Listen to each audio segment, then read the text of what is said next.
आज उद्घाटित होईछि मुख्यमंत्रीଙ୍କ स्वप्नर प्रकल्प विश्वविख्यात ऐतिहासिक और साहित्यिक मनमोथ मनोज स्मारकी मुख्यमंत्री नवीन पट्टनायक यहाँ आभासी माध्यम उद्घाटन करिसेंती।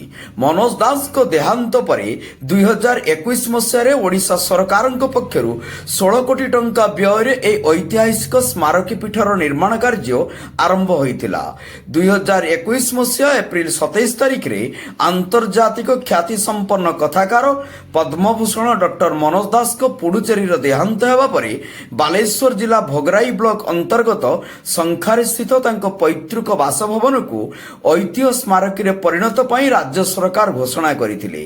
एने संखारी स्थित 3.55 एकर जगह समेत पैतृक बासभवन को पुत्रवधू डॉक्टर रंजिता दास राज्य सरकार को हस्तांतर करथिले।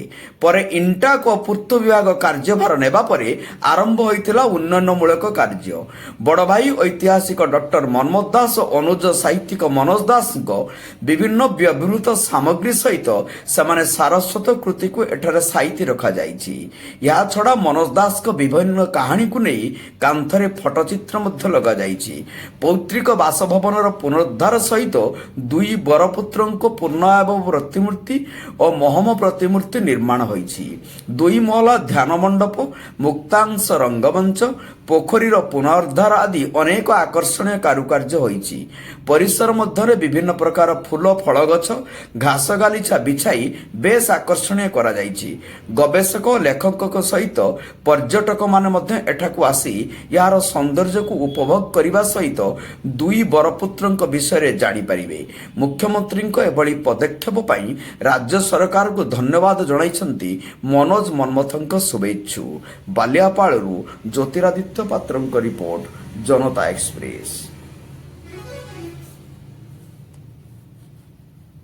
श्रीमती रंजिता दास स्वर्गत मनमोथनाथ दास एवं पद्मभूषण मनोज दास परिवार बधू से दिन देहांत पर ये बासभवन स्थिति और आज बासभवन स्थिति कौन कहे या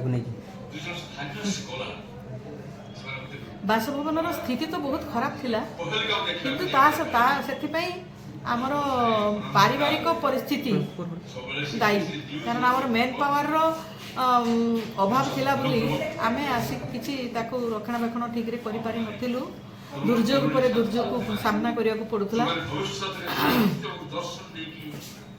आज तो निश्चित सरकार को माने सहृदयतार यार रंग रूप सबकिछि बदल जाइछि एथिरे संदेह नाही।